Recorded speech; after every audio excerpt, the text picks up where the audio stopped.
দেশ স্বাধীন করে নেই।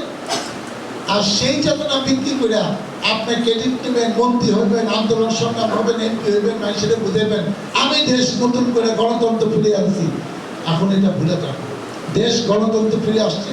নতুন একটি সরকারকে জনগণ ম্যান্ডেট দিয়েছে দেশ পরিচালনার জন্য। তারা কিভাবে দেশ চালায় দেখেন, তারা ভালোভাবে না চালাইতে পারলে আবার 5 বছর পরে নির্বাচন হবে। জনগণ আপনাকে ভোট দিলে আপনার ক্ষমতা এসে দেশ চালায়। এখন সরকারকে সহযোগিতা করেন। আপনি ভাইবেন না যে আপনারা আগে যেভাবে গায়ে জুড়ে চলছেন এই তত্ত্বাবধায়ক সরকারে, আপনারা যা বলছেন সরকার ভয়ে সেটা মানতে বাধ্য হয়েছে। বিএনপি সরকার জনগণের ম্যান্ডেট নিয়ে ক্ষমতা আসছে, আপনাদের ভয়ে আপনাদের যে কোনো অযৌক্তিক দাবি বিএনপি সরকার মানতে বাধ্য না। জনগণের সরকার, জনগণের প্রত্যাশা তাকে পালন করতে হবে। আপনাদের এজেন্ডা বাস্তবায়ন করার জন্য বিএনপি ক্ষমতা আসে না। আমরা ইচ্ছা করে টাকা পয়সা নিয়ে পুলিশ যাতে নতুন করে কোনো আওয়ামী লীগের লোককে বাদ না দেয় সেটা অবশ্যই আমরা দেখবো। এবং এই ব্যাপারে সরকার কঠিন অবস্থানে আছে, আমি আপনাদের দায়িত্ব নিয়ে বলতে পারি যে এর জন্য যারা জীবন দিয়েছে এই পরিবারের পাশে যতদিন বাংলাদেশ থাকবে, যতদিন আমরা বেঁচে থাকবো, আমরা প্রত্যেকটা ব্যক্তি আমরা যেন তাদের পাশে থাকি।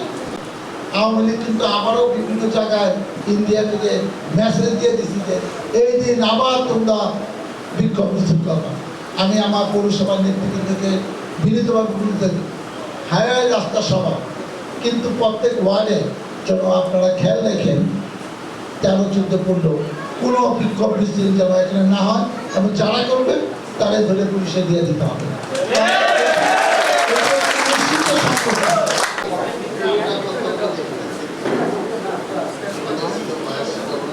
এটা সম্ভব হয়েছে এই জুলাই আগস্টের আন্দোলন সফল হওয়ার কারণে। এটা যদি সফল না হতো আল্লাহ জানে আমরা এতদিন কে কে মৃত্যুবরণ করতাম এই ফ্যাসিস্ট আওয়ামী লীগের অত্যাচার নির্যাতনে, আর কারা জেলখানে থাকতাম, কারা গা বাঁচাতে আমরা আত্মগোপনে থাকা লাগতো। এটার কোনো ধারণা কেউ দিতে পারবো না। আমি সকল জুলাই যোদ্ধা যারা শহীদ হয়েছে তাদের আত্মার মাগফিরাত কামনা করে দেশ ত্যাগ করতে বাধ্য হয়। কাজেই জুলাই আন্দোলনে যাদের শহীদে আজকে এই দেশ ওনারা স্বাধীন হয়েছে তাদের আত্মার কামনা করব এবং ওই সকল পরিবারের প্রতি সহমর্মিতা পোষণ করছি। আমি বিষয়ে অনেক শুধু কথা বলতেছি, এইসব বিষয়ে আমার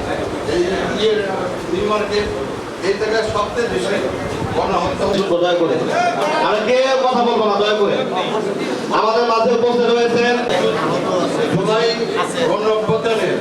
আমরা অনেক নন ইস্যুকে ইস্যু করে দুই একটি মাটি ও মানুষের নেতা সবার থেকে পরপর 3 দেওয়ার জন্য অনুরোধ করা হচ্ছে। বিএনপি নেতৃবৃন্দ আমার সামনে উপস্থিত। বিএনপি তার বৈষম্য বিরোধী কোঠাকে কেন্দ্র করে, কিন্তু স্বৈরাচার আমরা মানুষের জন্য কাজ করি। বিএনপি সরকার জনগণের সরকার, জনগণের স্বার্থে আমরা কাজ, আমরা সকলে বৈষম্য বিরোধী নীতিতে চলব। আমরা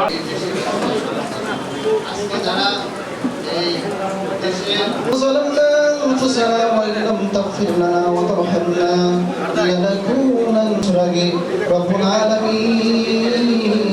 5 আগস্ট আমাদেরকে যে আল্লাহ মাহত সুস্থ ভাইদেরকে দ্রুত সুস্থতা দান করে দেন। নিপীড়নের শিকার বেগম জিয়া, জনাবা খালেদা জিয়া, আল্লাহ মরহুমাকে রব্বুল আলামিন আগামীর বাংলাদেশকে সুন্দরভাবে পরিচালনার জন্য ইনসাফ ভিত্তিক আল্লাহ শহীদ হয়েছেন তাদেরকে শাহাদাতের মর্যাদা নসিব করে দেন। আয় রব্বুল আলামিন, আয় রব্বুল আলামিন, আরো যারা উপস্থিত রয়েছেন সকলকে সুস্থ করে জিন্দেগি নসিব করে দেন, তৌফিক দান করেন। আয় রব্বুল আলামিন, মালাকুল মাউত যেদিন সামনে